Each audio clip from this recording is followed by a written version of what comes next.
And what is, you were saying the point was missing. What is then the point of this album for you?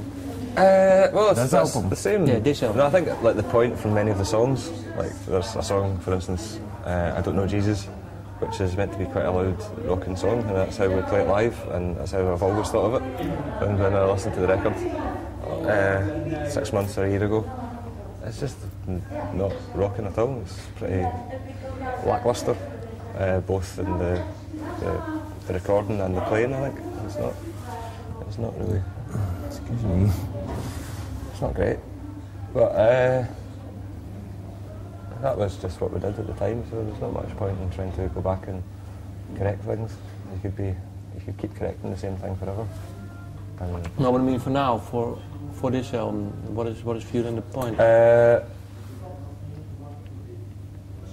think it's the point of.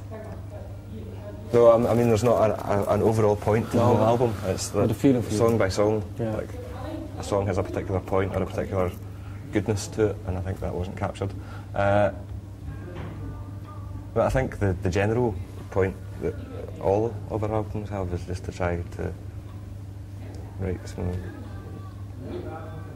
eventually make some good tunes that sound quite good and a wee bit different. We just didn't really manage that on occasion. Okay. And why did you call this album Mr. Beast?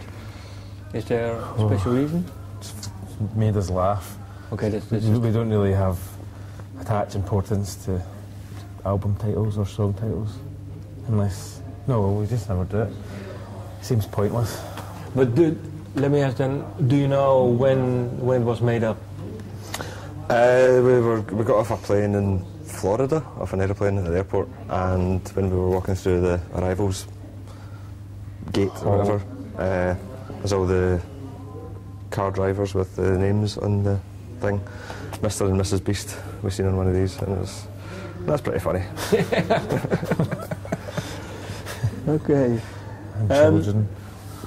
So, but did you then actually decide, well, this is going to be the title, or was it just someone? Sort of, yeah. Okay. The Dominic, our bass player, he thought it would be a great name. It's still his favourite name for an album. He has strange tastes, but he really likes it. He thought it was really funny. Okay, and why did you ask, I don't know if I say his name well, Tetsuya Fukukawa? Kawa to be a guest vocalist on I Chose Horses? Because we'd heard him sing in his own band, Envy. He usually screams or shouts, sort of singing, but he also sings and talks as well. And basically that band are on our label. We put their records out in the UK and in Europe.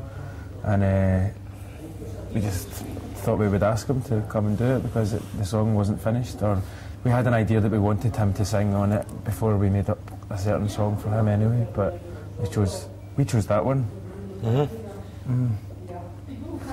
I Chose Horses. Yeah, you know, I didn't know how to work that into it. I had to spell it maybe to... We chose one. So, no reason actually. No, we like his voice. We like his voice, that'll do.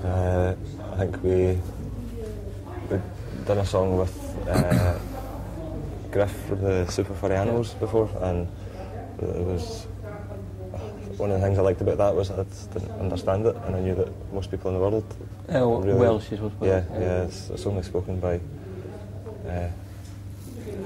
Well, it's understood even by not very many people, and spoken by even less. So I think there was that kind of effect as well with the Japanese thing. Obviously people in Japan will understand it, and there's more Japanese speakers than Welsh speakers, but... It's a clever marketing ploy to get lots of fans in Japan. And also, of course, to boost the sales of indie records. It's so then you make a world record. Just ask someone from Southern America. It's a very good idea. Yeah, I think it's an excellent marketing. Would you like to sing on a record? Well, I'm Dutch then, but it's a small market. Doesn't matter. Okay, well, I'll do. We're a small band.